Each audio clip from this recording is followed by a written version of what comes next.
Hello, and thank you for joining us today. My name is Rob Stanbridge, the MD of Vocala, a digital agency that specialises in voice technology, creating experiences for voice-enabled devices such as Amazon Alexa and Google Home.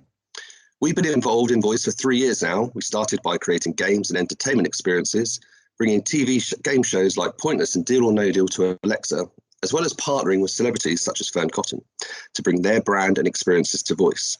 However, in the last 6 months, we've seen a real spike in interest from companies and brands looking to see how voice can help them engage with consumers. So why is that? Voice tech, and in particular the adoption of smart speakers in the home, is booming. Smart speakers are set to become the fastest adopted technology of all time, adopted faster than the smartphone and the TV. We're seeing voice assistants being installed into smart devices, from TVs to light bulbs, from cars and kettles. With this mass adoption and the growing trend for content consumed via audio, we're going to look in this session at how voice technology will change the way brands market and advertise. Firstly, I'm pleased to be joined by 3 people from across the voice sector and indeed today across the UK. So I'll ask them to introduce themselves and give a brief intro to their companies. Ant, do you want to kick us off? Thanks, Rob. My name's Anthony Gay. I'm CEO of a company called Real2 Media, which is a new audio content company. Prior to that, and in a sort of parallel to that, I also run a company called ReelWorld, which is focused on creating audio branding and jingles and imaging for radio stations in the UK and around the world. And my background is in radio programming and content, and it's great to be here. Thanks, Anne. And Kay, would you like to introduce yourself? Awesome. Hello, everyone. Yes, my name's Kay Taylor. I'm the Global Innovation and Partnerships Manager at Mindshare, which is, of course, a media agency. And I work to help our brands and all our internal staff get up to speed on the latest trends and technologies. So that can be anything from gaming to voice apps to artificial intelligence. So it's great to be here today. I never thought I'd be doing a panel for my breakfast from my bedroom, but it's good to be here. Perfect, thanks. And Sophie? Hi everybody, I'm Sophie Hind. I'm the Managing Director of Voiceworks.ai. We are a voice-first agency. We set up about 2 years ago, and we help brands establish a position in voice, whether that's through a voice technology solution, much like Rob was describing for Amazon Alexa or Google Home. We create audio content to sit within voice apps, but also longer form content like podcasts. We help brands with their sound and their audio branding position, and we are also helping our clients prepare for the voice search world, which is coming, but still quite far away.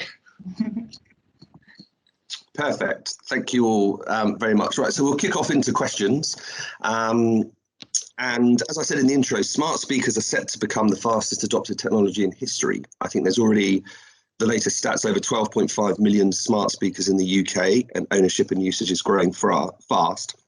So I'm interested from your perspective, what use cases you have seen that are taking advantage of the consumer growth right now. And I don't know, Kay, if you want to kick us off. Yeah, sure. So I think what's really interesting is when we see brands starting to enter the voice space, especially if you're talking about voice assistants, they tend to go down one of 2 routes. So the first route is often entertainment. So that's a brand that would create a voice skill that would be there to simply to entertain you. And a good example of this comes from John Lewis.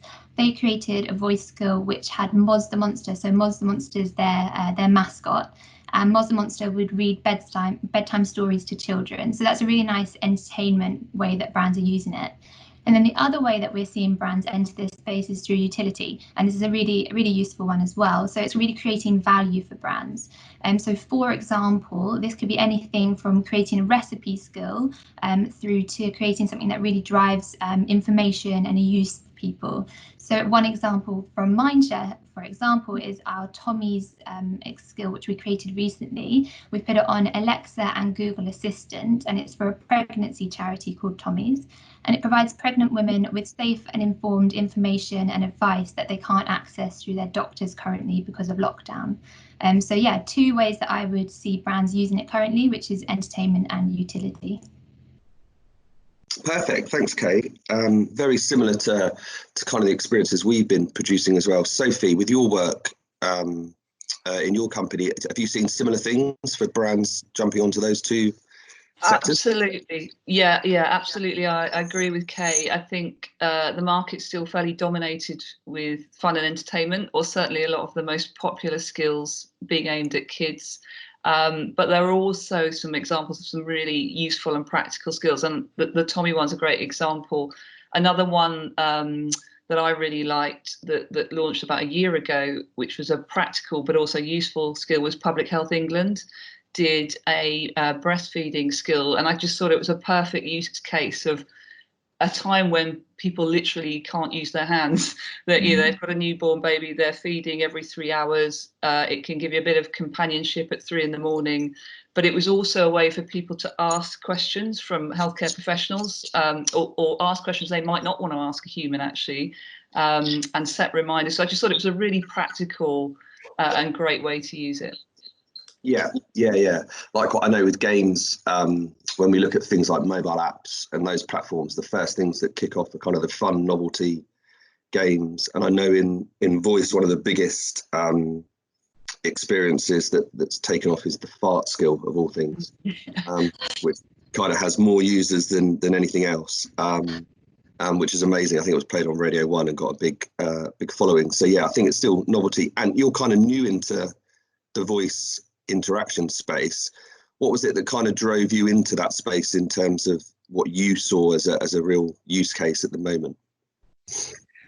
I think, I mean, personally speaking, I've got 2 young children, so everything you've just described about the game side of skills and kids not having any sort of qualms about diving straight in and talking to this box in the room.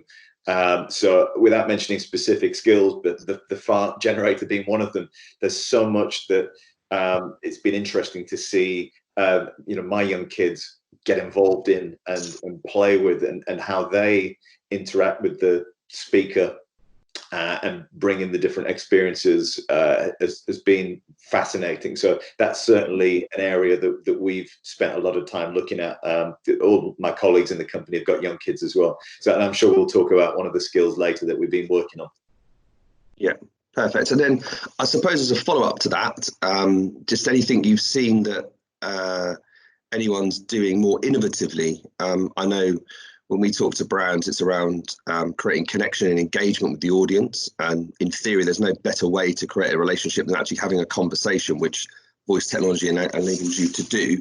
Have you seen anything that's kind of recent that's really innovative, or anything you've kind of seen emerging that's kind of changed the way, moving away from these kind of entertainment and utility things? Kay, I don't know if you've seen anything. Yeah, so one company that I love the concept of is Send Me a Sample. I don't know if you've come across them before, but for anyone that hasn't, they've taken something that's very traditional, which is of course sampling products to get them into people's hands and get them using them, and they've applied this to voice assistants. So what happens is people will see an ad, whether that's in out of home or in a newspaper or digitally, and the ad will have a call to action which tells them to talk to their voice assistant and ask for a sample. So one of their famous campaigns is their Baileys campaign, where people would say, send me a sample of Baileys. Now, what's so good about this is it takes something that was traditionally a bit of a dead end for brands, where you'd give them the sample and you wouldn't get that data back of whether people actually enjoyed it, whether they followed up and bought it again. But now you can actually follow up with those consumers to see if they liked it, if they'd buy it again, if they used the coupon. So I think this is really interesting space, especially for FMCG brands or perfume or makeup, for example. And I'd love to see more examples of companies starting like that. Perfect. Sophie, anything you've seen with your clients that kind of caught your eye and thought that's a bit different? Yeah, I think there were quite a lot of early adopters and brands in this space, and some of the big brands did dip their toes in early. But I think what's really key now is trying to humanize that content, because Alexa's and Google's voices, the smart assistant voice doesn't show emotion. So a good example of a skill we worked on is for sports social, where we've tried to make the conversation feel as human as possible. So within the skill, we've replaced and the Google Action, actually, it's Alexa and Google, we've replaced that text-to-speech voice with a human voice within the skill itself, within the menu. So it's kind of easier to convey emotions and feelings. I mean, we're not at a stage yet where anyone can have a genuine conversation with voice, but the more natural we can make it sound and the more use of human voice, the better, I think, and it will definitely lead to greater engagement. Perfect. Yeah, I think you're right. I think I've seen a lot as well with people now looking at how they can do voice commerce as well. And retail spending via voice isn't quite there yet, but it's starting to take shape. But I think the point you made is great on the audio, and probably moving to you from your background in audio. I know when we've spoken before, you kind of talk around the power of the audio and how audio can connect in a different way to visual branding. As brands look to move into voice now and have that conversation, that actual interactive conversation with people, how many do you think have considered how they can use audio and what their sonic brand is, and kind of the considerations they should make when moving into this space to understand what they sound like? Well, to build on what Sophie's just said, I think everything from a human voice and the emotional connection and trust that comes with the human voice, to the other sounds that feature around, in the experience. The quality of the smart speaker has grown massively, even in the last 12 months. So the technical quality means you can start to layer in other sounds in that experience that can be heard distinctly, and by that I mean considering the music that might be playing in the background and the impact that that's going to have on the user, to where sound design, the little noises for correct or no, or you're doing the right thing, all the furniture sounds that feature in the skill. I think as we move forward, the human voice combined with all these other sounds that we can use are going to mean voice is such a trusted platform for people to engage in such a way that print media or other platforms just can't do at the moment. Yeah, and Kay, have you seen with clients you working them considering what they sound like as being critical rather than what the experience is? Has that been a main consideration for them?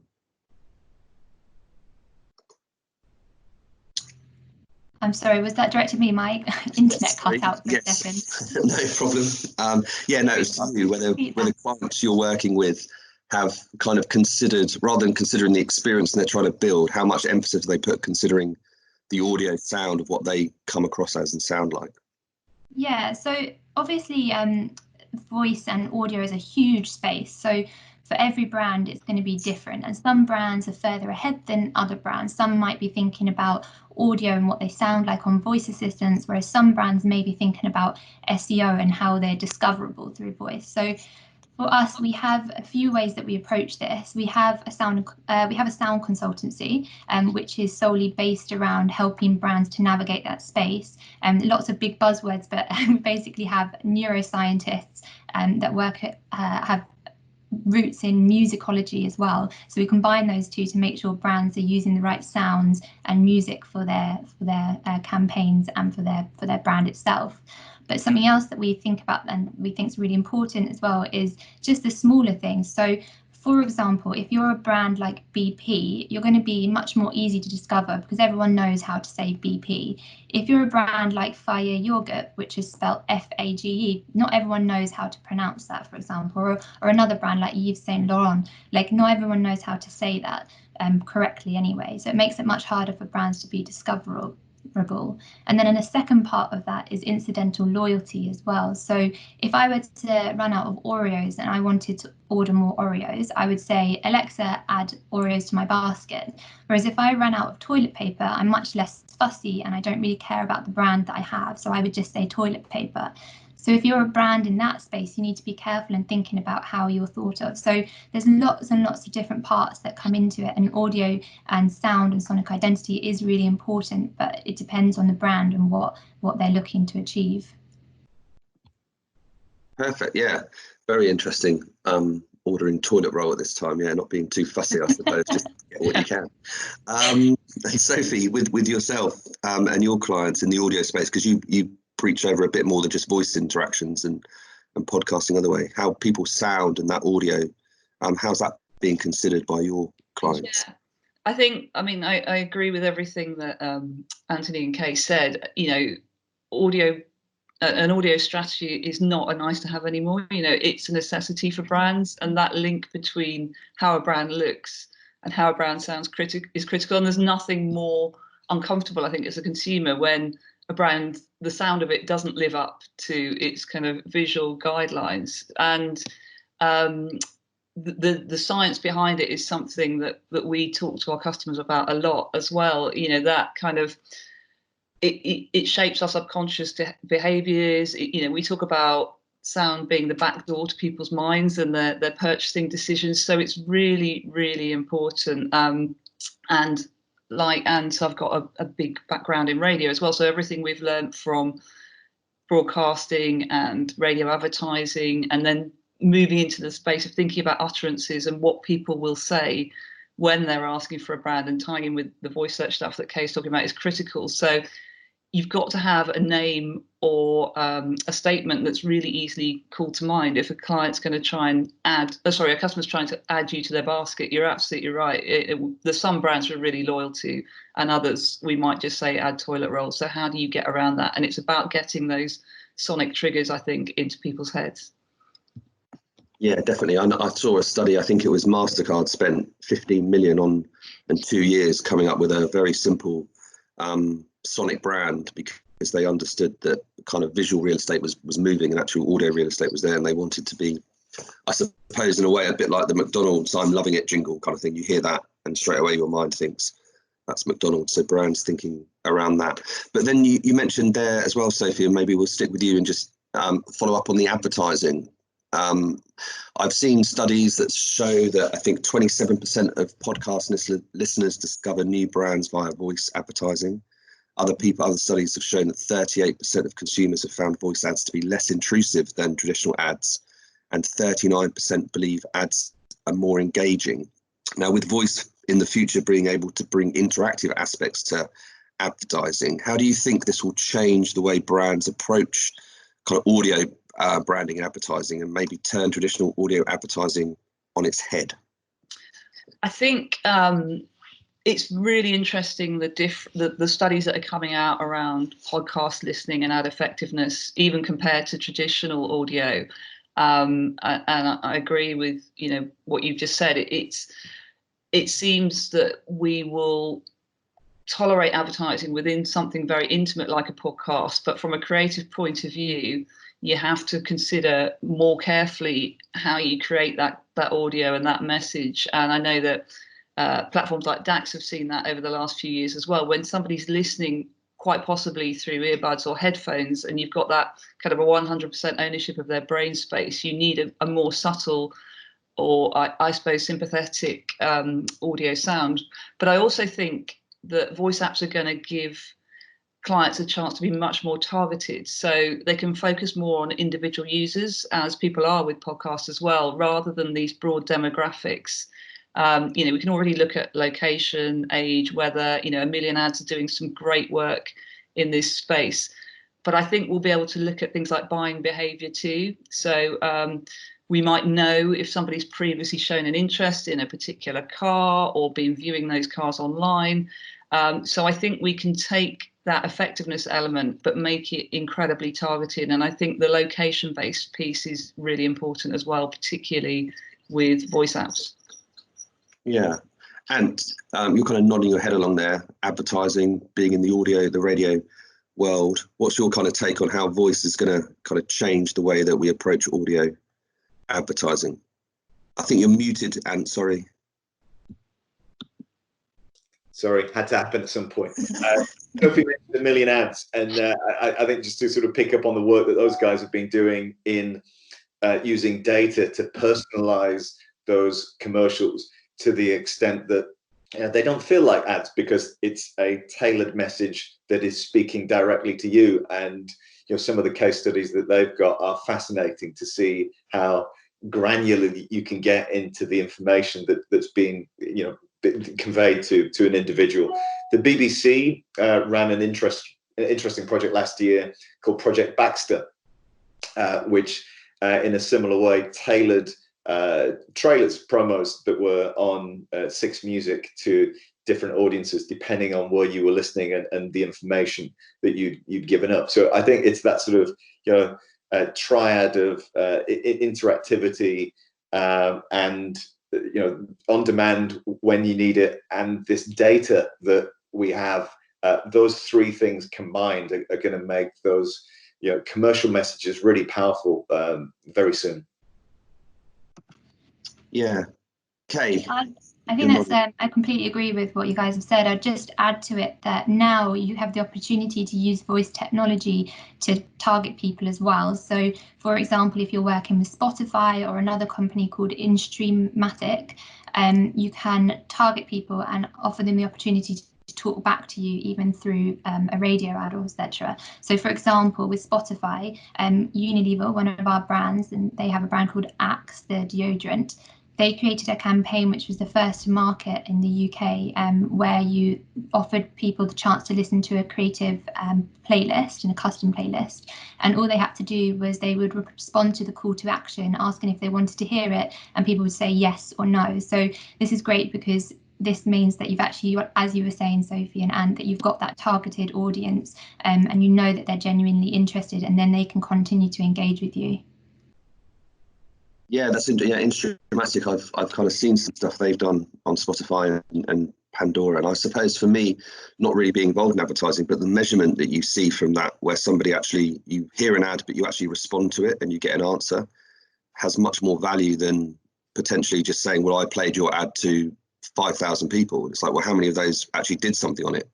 Yeah. I don't know. There is no measurement of that, and that's something I suppose with voice. One example I was going to just share with, I don't know if you know, Nike had a new basketball shoe that they, some players played a game in America, and at halftime they said, if you want to buy this shoe, the only way to get it is to ask Google to order the shoe, and they sold out in like 3 minutes or something. So they were actually, it wasn't voice advertising, but they were trying to prove that by driving people to voice, they will interact in that way, which is really interesting. And then following from that, talking about advertising, it's around the audience who are going to be interacting with voice. We've heard a lot about Gen Z, who have been tapping, clicking, swiping their way through their kind of childhood, and they're used to engaging with brands through screens. But what we're seeing now is a new generation we call Generation V or Generation Voice, who are used, as Ant mentioned at the beginning, are used to just talking to things. I know with my children, they'll turn the TV on by talking. They'll ask the different devices to play music, what time it is, set timers. When we tell them they've got to go to bed in 20 minutes, they'll ask for a timer to be set, that kind of thing. So, and child-focused brands have come on board, Nickelodeon, CBeebies, different people. How do you think this gives an opportunity to target people in a different way, and those kind of family and those brands? And I don't know if you want to take this to start with. Yeah, it's a really, I think, powerful area that we need to tread carefully with, because, you know, it's that balance between delivering relevant content and advertising messages, and as soon as you throw younger audiences into the mix, I think it becomes an area that, you know, we need to approach it in the right way. You sort of mentioned some of the examples where this has been done really well. The Chompers podcast, I know it's not voice, but the way the experience of brushing your teeth was able to be worked into a podcast that had value and a use to a family. I think there's a great example from Gimlet's creative team. We've been working on a skill which speaks to families and helps families communicate and talk at the end of the day. I think that for anybody with young kids, you know that experience where you as a parent get home and ask your children, "Oh, so how was your day?" And you get sort of, "Yeah, it was all right, it's fine, yeah." And that's the level of conversation. So we're working on something that helps to draw out using a character and using sound, draw out a bit more of a deeper, stimulating conversation. So I definitely think, you know, for younger audiences, there's a huge space here. But I just think we, as sort of guardians of this technology in this space, just need to tread carefully and make sure it's done for the right reasons and done in the right way. Yeah, Kay, any experience with brands targeting this kind of new voice generation? I'd just say in general that it's just something that's really important to think about, because as you were saying, this is the generation that are growing up with voice, and we saw at CES 2018 that that was when the conversations really started. And then if we see fast forward to CES 2020, voice is in absolutely every product on technology you can imagine, from toilets to bike helmets, for example. So it's going to be completely embedded in their lives. And I think just from a brand strategy, it's important for brands to start thinking about it now. So whilst we've got the older generations using it, so that when that younger generation comes through, they're ready for it. Yeah, Sophie, anything that you've seen? Yeah, we've certainly had conversations with a couple of clients about things like age gating and mature skills. You know, you can rate as Alexa skill or as mature, and it is difficult when you can't control who's in the room when there's content. But I guess to a certain extent, that's very similar to other mediums like, you know, TV, radio, out of home. So it's being, I suppose, mindful of that.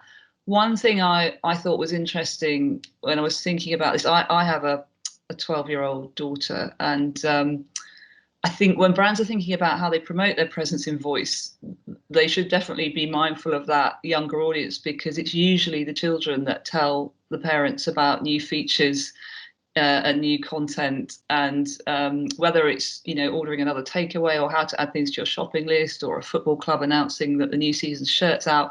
I actually think brands should think more about that youth audience in how they push those messages out, because it's certainly the kids that are often discovering stuff first.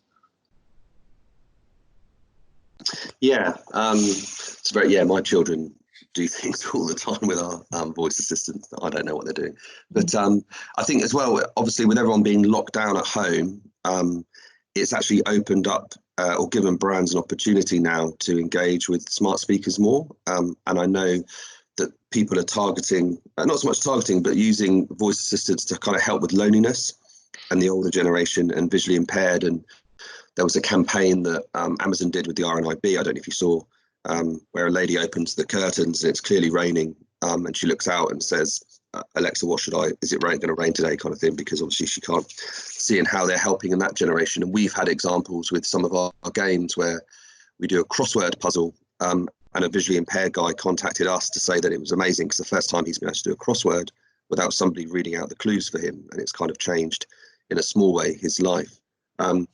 As well as the younger generation, how do you think brands can kind of help target this area of loneliness and people living alone, or who aren't used to using screens in the older generation in a way that they haven't been able to before? Kay, I don't know if you want to jump in on that. Sure. So I completely agree. I think they're a really nice audience to go for, because you can really create value for them. And what I think is really interesting is a piece of research we did a couple of years ago with Mindshare and JWT. They carried out a neuro study report called Speakeasy, and it showed that actually you use lower mental activity when you're talking to Alexa than when you're typing. And obviously using Alexa is much easier than texting and typing for an older generation as well, because it's easier and you don't have to see tiny buttons and fumble around with tiny buttons as well. So it's definitely a very good audience to go for, as long as they can access the technology and know how to use it. And even just from a personal standpoint, for example, we bought a smart assistant for my granny, and it reminds her to take her pills when she needs to take them. So I think being able to provide value and help understand what that audience really needs and tap into that is where you're going to find the most value for any audience through voice assistants.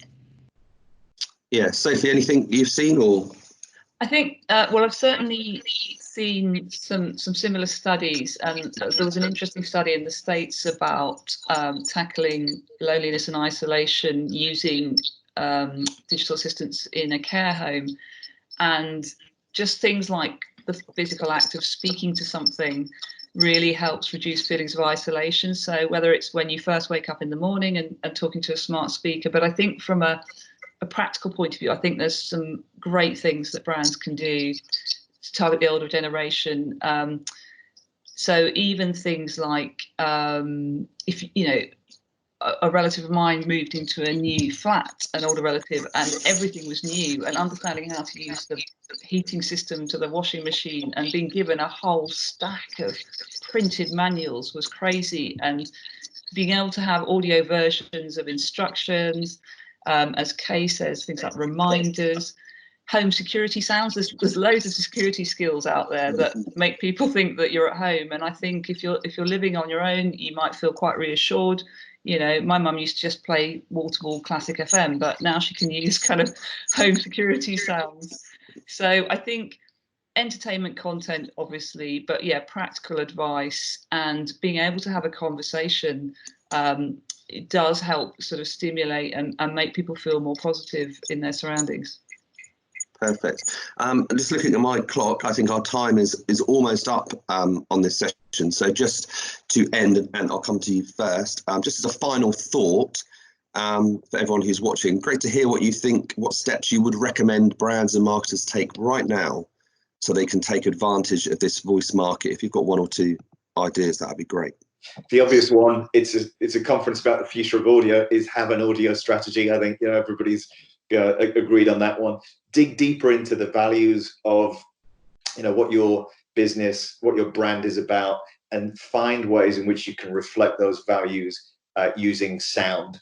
And what problems are you trying to solve as a company, as a brand, and how can sound solve those? How can voice solve those problems in new and different ways? It may be stuff that is an old problem, but I think what voice is doing is allowing us to put a new spin on the solution and take it in a really clever, different direction. So that would be the other thing. Old problems, new solutions.